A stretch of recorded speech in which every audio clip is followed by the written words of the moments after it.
सचिका, yes sir. काफी delay, हाँ काफी लेट हो गया। सर, मैं अभी घर आई हूँ तो जल्दी से लॉग इन किया। चलो, कोई क्वेश्चन, कोई डाउट भी है? No sir. क्रेमर्स रूल समझ में आया है डिटरमिनेंट मेथड से? Yes sir. इस क्वेश्चन को देखो, सॉल्व करके देखो इस क्वेश्चन को जो मैंने यहाँ डाला है। ये लगता है इस टाइप का क्वेश्चन पिछले क्लास में आपने सॉल्व किया है।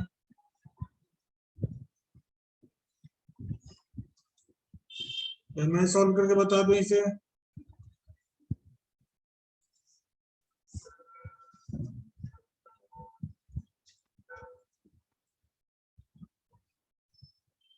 इसको ऐसे लिख सकते हो, 2x plus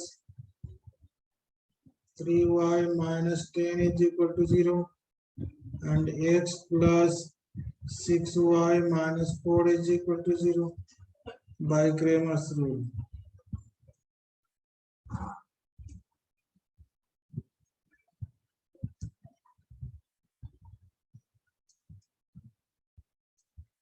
We have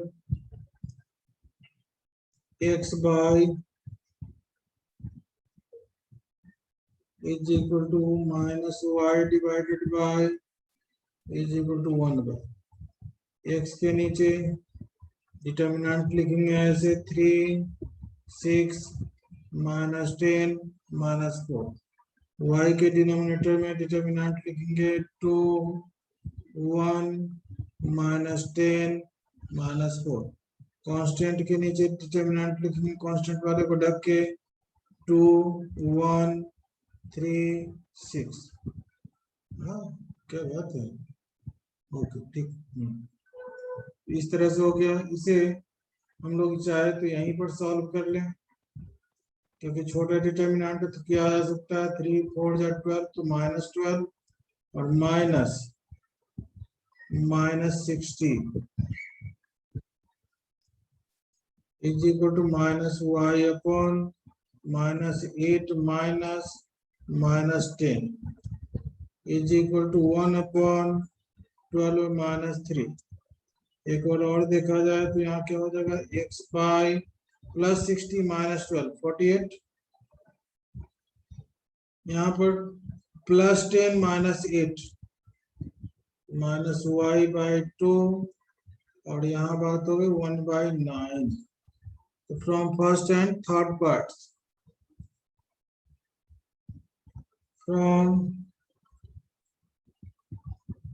first and third parts,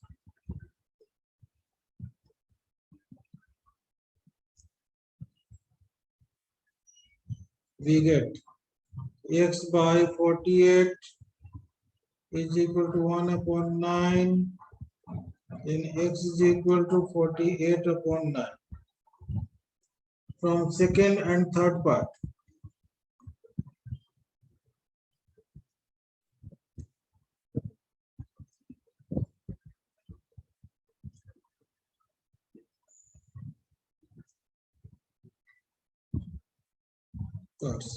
Minus y upon 2 is equal to 1 upon 9, then y is equal to minus 2 upon 9। This is the required solution of the given system of linear equations। Solve note करो।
हो गया?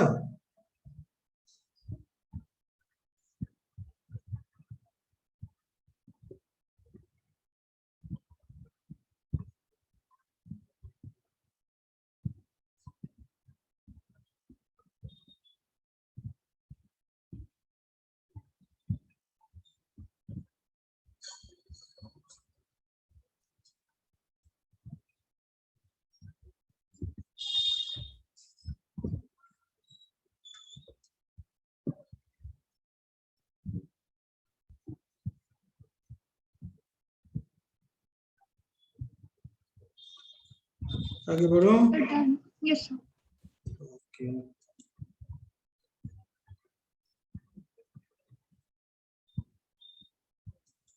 एक question ऐसा ही है, same type of question, इसे solve करो खुद से और फिर आगे बढ़ते हैं, कुछ और नया चीज करते हैं।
सॉल्व हो रहा है? Yes sir. Okay, yes sir.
यहाँ पर आरएचएस में जो है वैल्यू उसे एलएचएस में कर लिया मैंने, और यहाँ पर लिखा बाय क्रेमर्स रूल।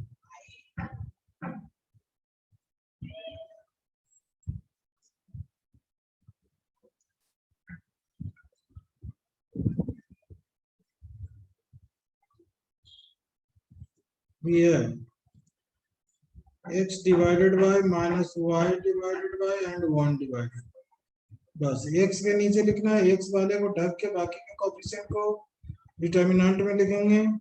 तो 7 6 2 3, y के नीचे लिखना है, y वाले को ढक देंगे तो 5 4 और 2 3, कांस्टेंट के नीचे लिखना है, कांस्टेंट वाले को ढक देंगे तो 5 7 और 4 6 हो गया।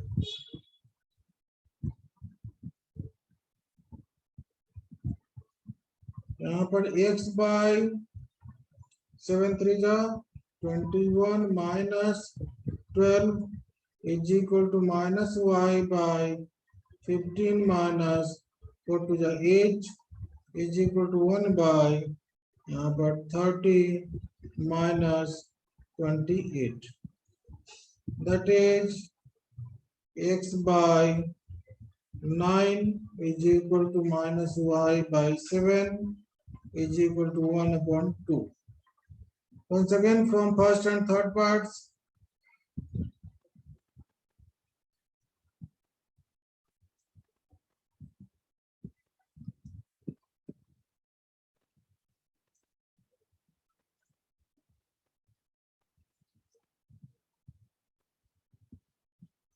We get to x by 9 is equal to 1 by 2.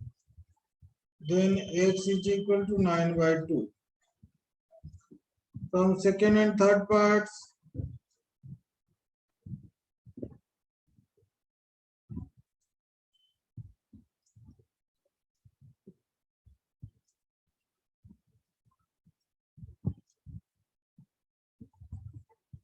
minus y by 7 is equal to 1 upon 2, then y is equal to minus 7 by 2. इस तरह से सॉल्यूशन होगी, नोट करो.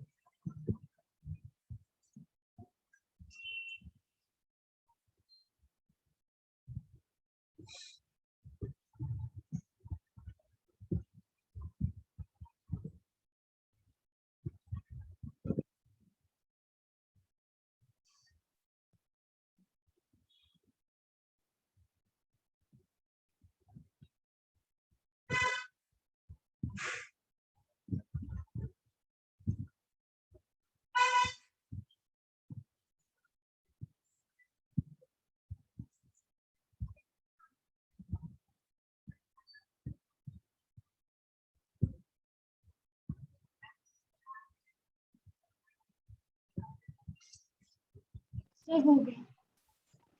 डन. यस. आगे नोट कर लो.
हो गया. यस सर हो गया. अच्छा, अब एक और बात, थोड़ा सा हम लोग इससे बाहर निकलते हैं, रहेंगे क्रेमर्स रूल में ही, लेकिन कुछ और बात करेंगे.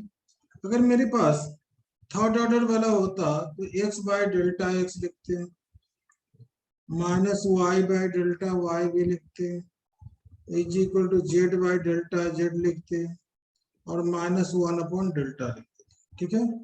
फर्स्ट एंड लास्ट से इसको सॉल्व करते तो क्या आता है, x by delta x is equal to minus 1 upon delta. इसको अगर क्रॉस मल्टीप्लीकेशन दोनों को कर देते तो क्या होता, x into delta is equal to minus delta x. Second and last से देखते तो y minus y by delta y is equal to minus 1 upon delta. अगर इसको क्रॉस मल्टीप्लीकेशन करते तो y into delta is equal to delta y माइनस दोनों तरफ कैंसिल हो जाएगा। थर्ड एंड लास्ट से देखते तो z by delta z is equal to minus 1 by delta. अगर इसको थोड़ा सिंप्लीफाई किया जाए तो z into delta is equal to minus delta z ऐसा होता ना। अब देखो कि अगर डेल्टा की वैल्यू 0 हो जाती मान लो, तो 0 यहां डाल देते और डेल्टा x की वैल्यू कुछ और होती, मान लो नॉन जीरो कुछ भी होती, तो क्या यह पॉसिबल है? तो 0 is equal to 5, 0 is equal to 7 या ऐसे करके कुछ वैल्यू आने लगेगा, होगा ना। अगर डेल्टा 0 हो जाए, if delta is equal to 0 and delta x is equal to 2 मान लो ऐसा, तो यहाँ पर इधर डालेंगे तो x इंटू 0 हो जाएगा और इधर हो जाएगा -2। तो क्या 0 इज इक्वल टू -2 होता है क्या? नहीं होता, ये गलत होने लगा। मतलब कि आपको डेल्टा 0 होगा तो डेल्टा x भी 0 होता, तो यहाँ पर बात बन जाती, दोनों इक्वल हो जाता। यहाँ पर अगर डेल्टा 0 है और डेल्टा y भी 0 होता तो भी बात बन जाती, दोनों एक तरफ इक्वल हो जाता। यहाँ पर भी सेम होता, मीन्स अगर डेल्टा 0 नहीं है तब तो इसका यूनिक सॉल्यूशन होगा, और अगर डेल्टा 0 है और delta x delta y delta z सभी 0 है, एक्स वाई जेड की वैल्यू जो मन करे सो डालो, सबके लिए सेटिस्फाई करेगा। सो इनफाइनाइट नंबर ऑफ सॉल्यूशंस होगा। इस तरह से nature of solutions of the system of linear equations को हम लोग डिस्कस करते हैं। तो चलिए अब लिखते हैं nature of solution of the system of linear equations. Nature of solution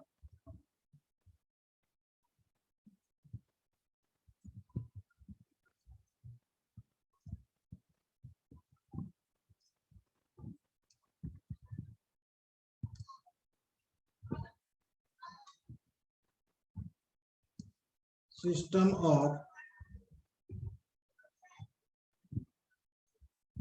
linear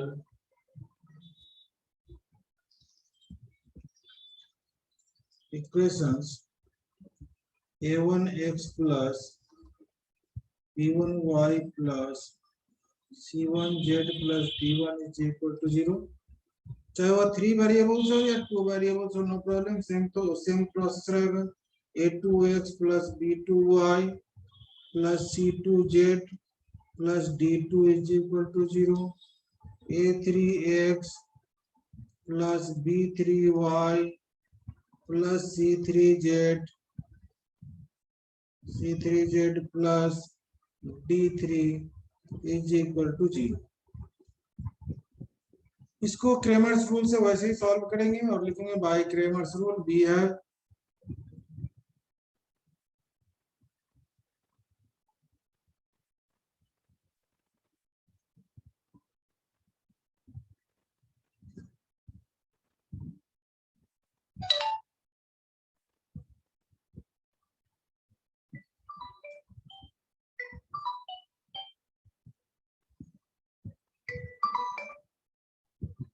hello, हाँ जी मैम, हेलो।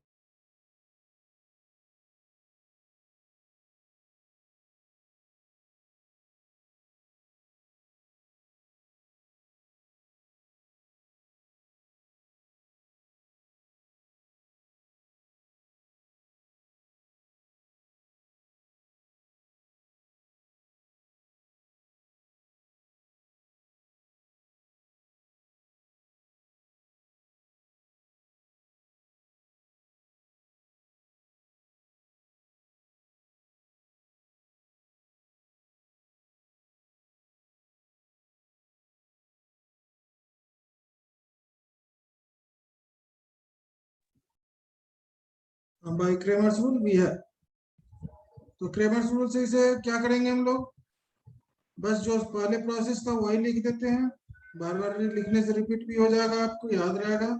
और यहाँ पर ऐसे लिखेंगे x बाय x के नीचे लिखना है डिटर्मिनेंट, तो x वाले को ढक करके b1 b2 b3 c1 c2 C3, D1, D2, D3 minus y by D1, y के नीचे तो y वाले को रख देंगे, बाकी को लिखेंगे। तो यहाँ पर लिखेंगे A1, A2, A3, C1, C2, C3, D1, D2, D3। Z के नीचे लिखना है, Z वाले को रखेंगे।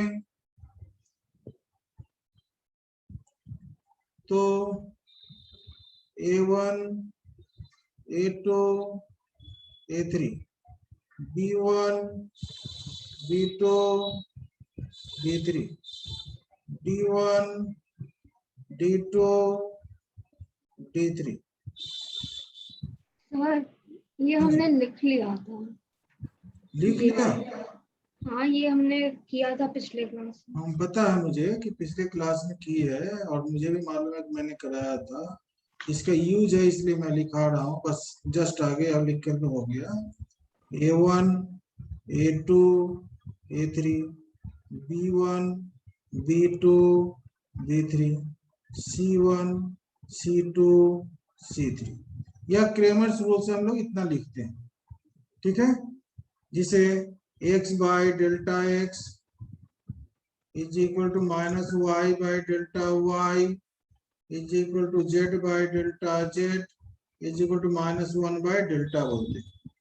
तो अगर x की वैल्यू निकालनी हो तो क्या लिखेंगे हम लोग? Minus delta x by delta. y की वैल्यू निकालनी होगी तो क्या होगा? Delta y by delta. और z के लिए क्या करेंगे? Minus delta z by delta. सभी के डिनोमिनेटर में डेल्टा है, डेल्टा है ना। तो जब सभी के डिनोमिनेटर में डेल्टा और किसी भी नंबर के डिनोमिनेटर में जीरो हो जाए तो वो क्या होता है? अनडिफाइंड होने लगता है। और अगर नॉन जीरो है तो कोई ना कोई नंबर वो सही देता है, फाइनाइट वैल्यू देता है। तो यहाँ पर नेचर ऑफ सॉल्यूशंस की जब बात कर रहे हैं तो यहाँ पर लिखेंगे कि if delta is not equal to zero, if delta is not equal to zero, then the system of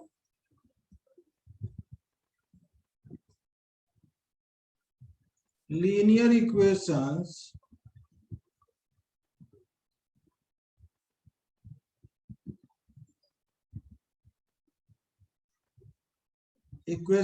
is consistent,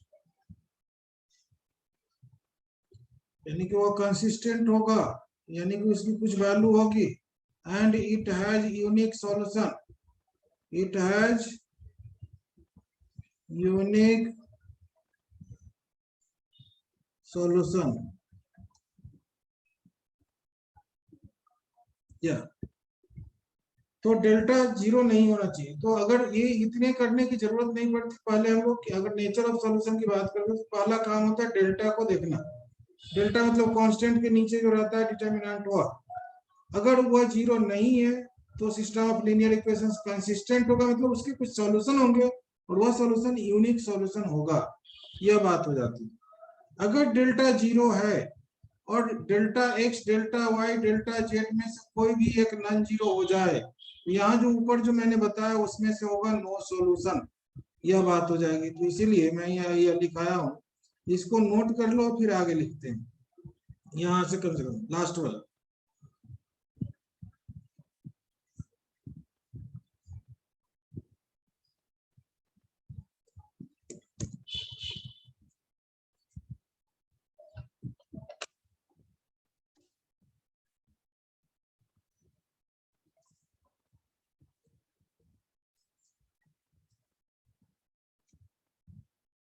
हो गया?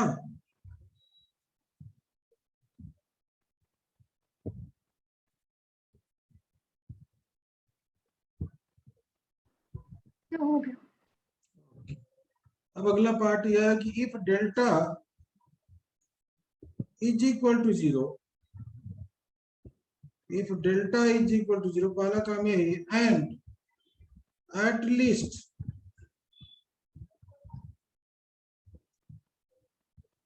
any one of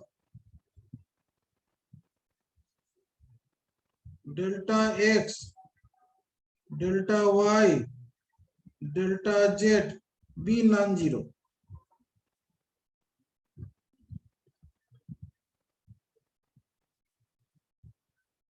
delta zero हो और इन तीनों में से कोई भी एक नॉन जीरो हो, then the system of linear equations, system of linear equations has no solution, is inconsistent. यह भी लिख सकते हैं, system of linear equations is inconsistent. Linear equations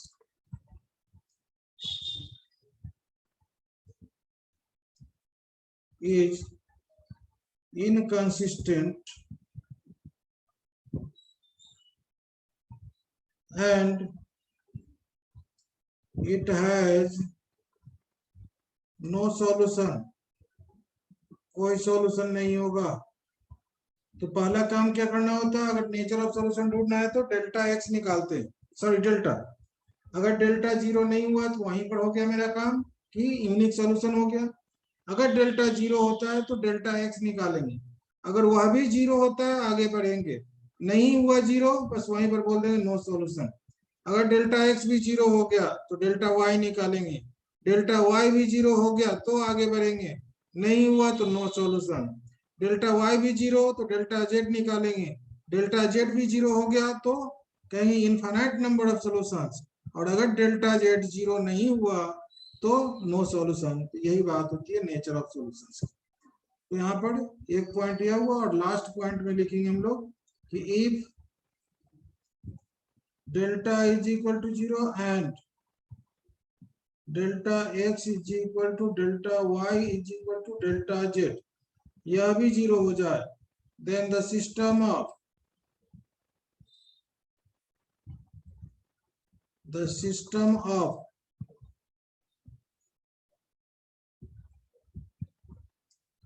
linear equations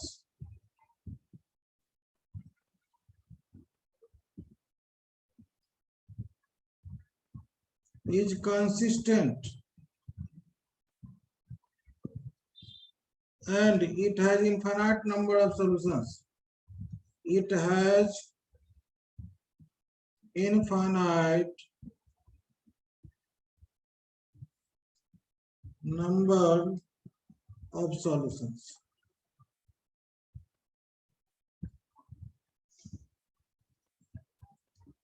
इतना ही बात नेचर ऑफ सॉल्यूशंस में होता है जो नोट किया जाए. ये ऑब्जेक्टिव क्वेश्चन में इससे दे सकता है और ऑब्जेक्टिव एमसीक्यू वाला बना सकते हैं इससे.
हो गया.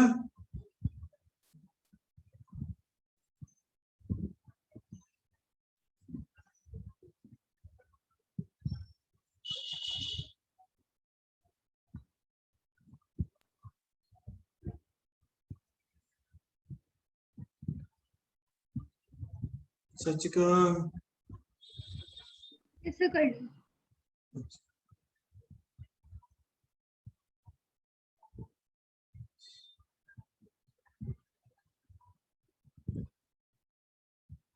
सच का आज किसे ज्वाइन किया हो, जूम ऐप से ज्वाइन किया हो या ऐप से, मैथोजन से?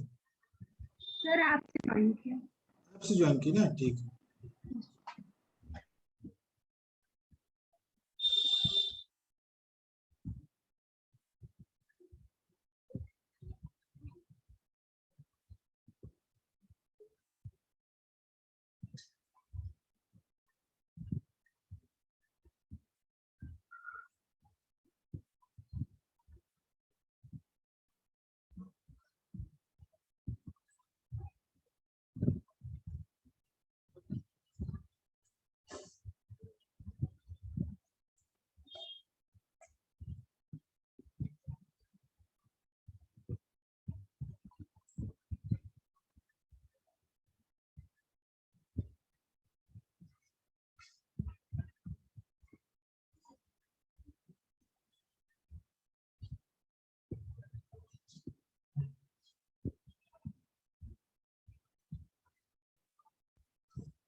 सर कर लिया।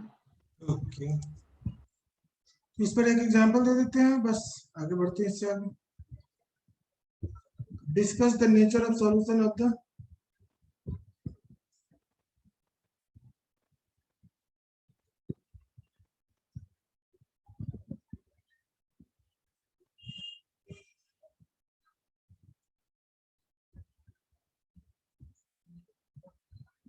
nature of solution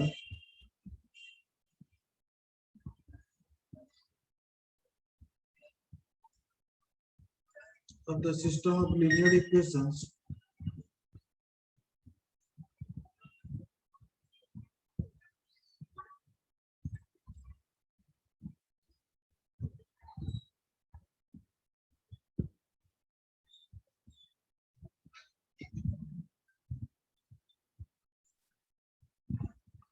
two x plus 3y plus 1 is equal to 0 and x plus 4y minus 2 is equal to 0।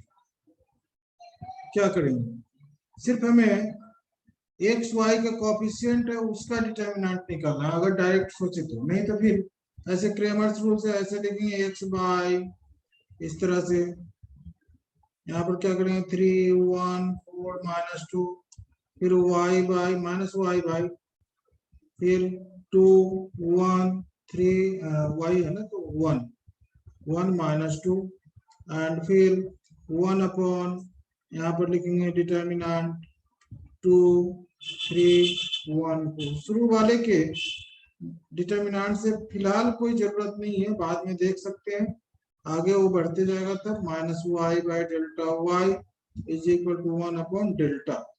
अब डेल्टा की वैल्यू निकालनी है मुझे, तो डेल्टा इज इक्वल ना, डेल्टा इज इक्वल टू क्या है, तो डिटर्मिनेंट 2 3 1 4 सॉल्व करेंगे, 2 इंटू 4 माइनस 1 इंटू 3। अब ये पॉजिटिव आया या नेगेटिव है, जीरो नहीं आना चाहिए, जीरो आता तो यहीं पर हमें कुछ सोचना पड़ता। तो माइनस 3 ये हो गया 5 which is not equal to 0।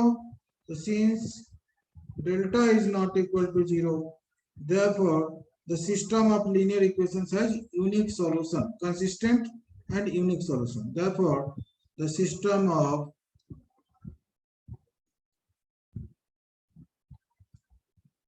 linear equations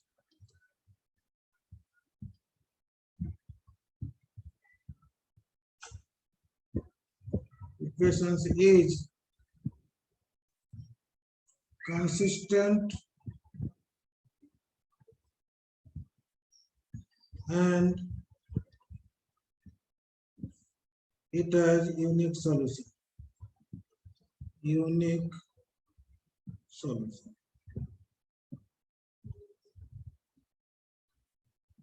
ये हो गया आंसर। अगर डेल्टा 0 होता तो फिर हमें डेल्टा x डेल्टा y निकालना पड़ता, जब तक 0 आते रहता निकालते रहते, यह बात होती है, इसे नोट।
हो गया?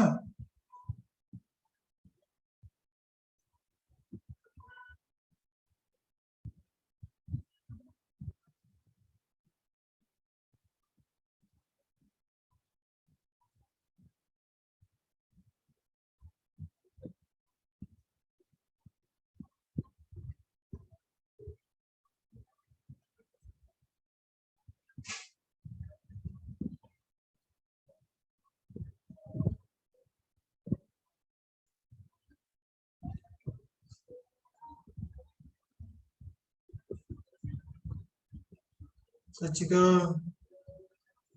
स्नेहा, यस सर हो गया। यस सर हो गया।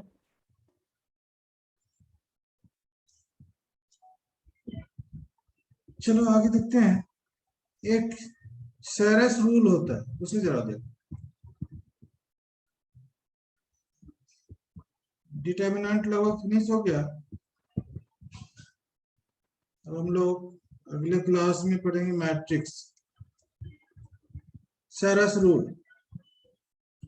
सेरेस रूल में क्या होता है कि जो भी डिटर्मिनेंट रहेगा वो थर्ड ऑर्डर के डिटर्मिनेंट के लिए है कि अगर मेरे पास ऐसा है डिटर्मिनेंट, सॉल्व या इवैल्यूएट, सपोज करो इवैल्यूएट इस तरह से है, A B C D E F G H I, third order determinant हो गया। अगर इस टाइप का डिटर्मिनेंट है तो हमें करना क्या है, बुक में हो सकता है डिफरेंट मेथड भी अप्लाई कर लिया हो। ए बी सी जैसे है वैसे लिखना है हमें, A B C D E F G H I. फिर से ऊपर वाले दो रो को रिपीट कर देना है, A B C D E F हो गए। अब करना क्या है, मुझे क्रॉस ऐसा एरो चलाना है डायगोनली जो 3 कट करे, एक साथ 3 कट करेगा। सो ऐसे या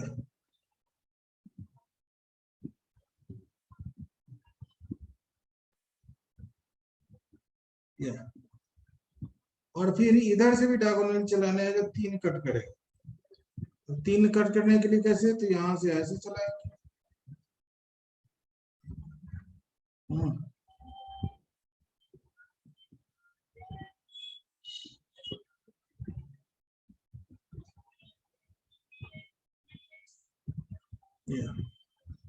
जो जो डायगोनल एलिमेंट्स कट कर रहा है उसको मल्टीप्लाई करके लिखना है यहाँ पे। जैसे अगर आरएचएस में बात करें तो यहाँ पर ए है, यहाँ ई है, आई है, तो यहाँ लिखेंगे ए इंटू ई इंटू आई।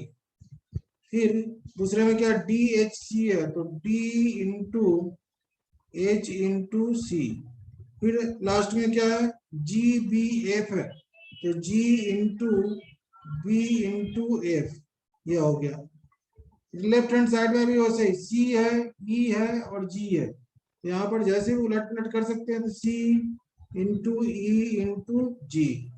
फिर यहाँ पर एफ एच ए है, तो ए इंटू एच इंटू एफ, यह लिख दिया। और फिर यहाँ पर लास्ट में हो जाएगा आपका आई बी और डी, आई इंटू बी इंटू डी, बस हो गया। इन तीनों को ऐड करेंगे यहाँ पे, क्या एन होगा, और इन तीनों को ऐड करेंगे तो यह होगा पी होगा।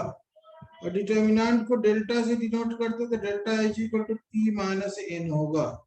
यह आंसर होता है सेरस रूल से। एक सेरस रूल है जिसमें डिटर्मिनेंट को बिना एक्सपेंड किए हुए ऐसे हम लोग सॉल्व कर सकते हैं। यह होता है, नोट करो इसे, और फिर हम लोग इस पर एक एग्जांपल ले लेंगे।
हो गया।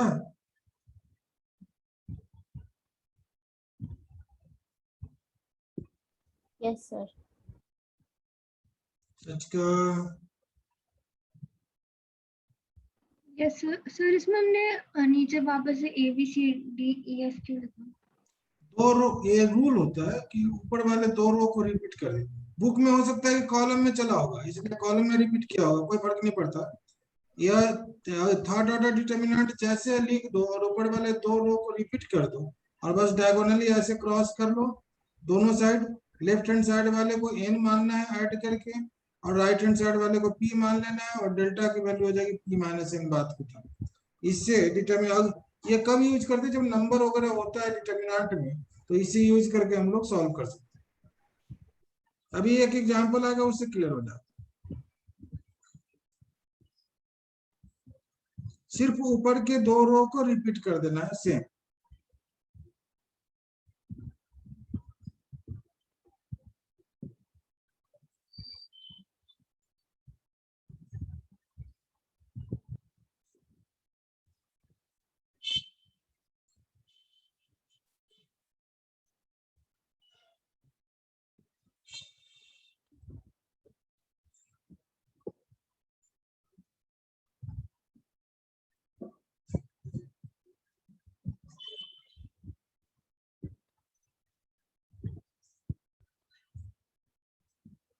सर हो गया।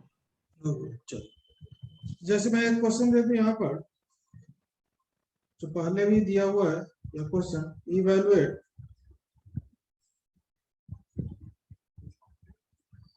Determinant of 1 2 3 4 5 6 7 8 9। इसकी वैल्यू इस टाइप का। एक और बात, ये ट्रिक जान लो, इसका एमसीक्यू रहेगा, बड़े आराम से सॉल्व कर सकते हैं। अगर ये कंटिन्यूअसली एपी में अगर यह नंबर दिया हुआ रहे कहीं से भी, ऐसा नहीं कि 1 से ही स्टार्ट हो, थर्ड ऑर्डर का डिटर्मिनेंट होगा, उसकी वैल्यू ऑलवेज 0 होगी। इसकी वैल्यू 0 है। अब 0 है तो यहाँ पर हम लोग सैरस रूल से देखेंगे, बाय सैरस रूल।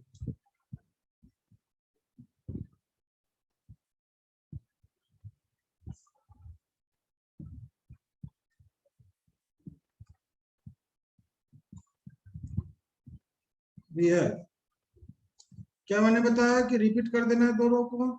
1 2 3, थोड़ा गैप लेके लिखेंगे, 4 5 6 7 8 9।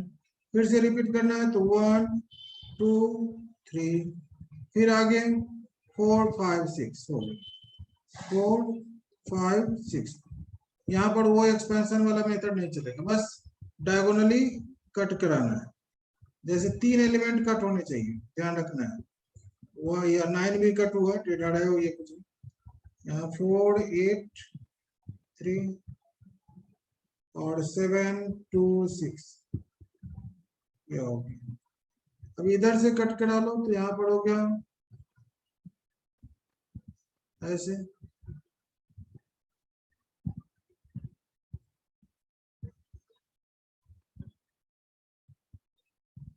बस हो गया।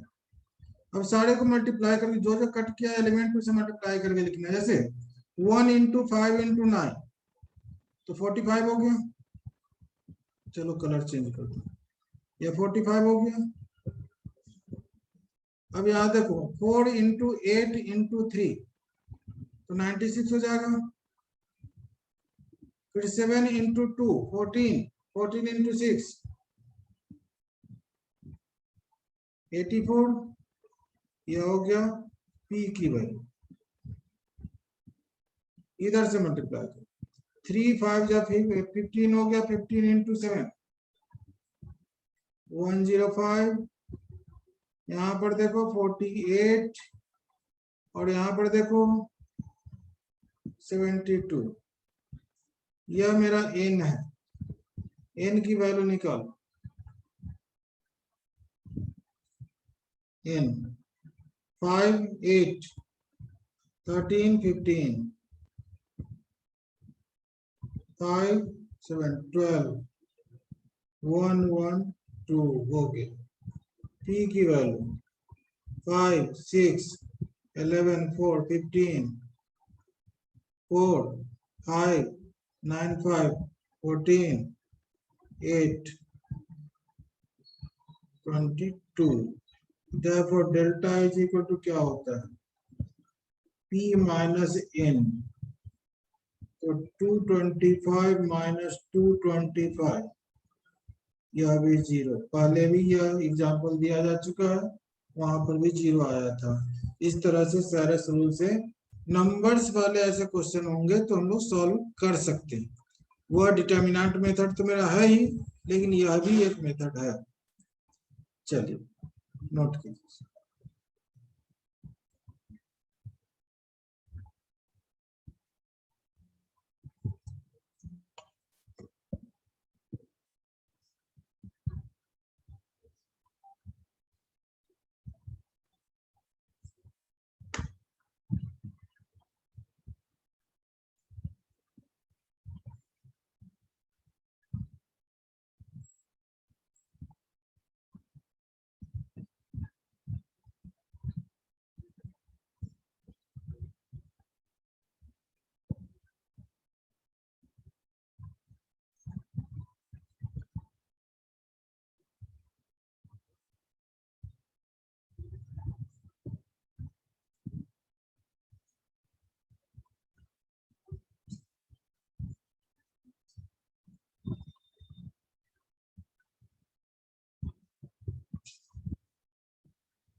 हो गया? यस अच्छा, तो डिटर्मिनेंट में लगभग इतना ही है। अगर कोई डाउट होगा तो अगले क्लास में डिस्कस कर लोगे, जो हो पूछना होगा पूछ सकते हो, नहीं तो अगले क्लास में हम लोग मैट्रिक्स को डिस्कस करेंगे और मैट्रिक्स में आगे बढ़ेंगे। ठीक है, आज इतना ही, फिर मिलते हैं अगले क्लास। क्लास को जरा टाइम से ये कीजिए, स्टार्ट कर दीजिए। ओके।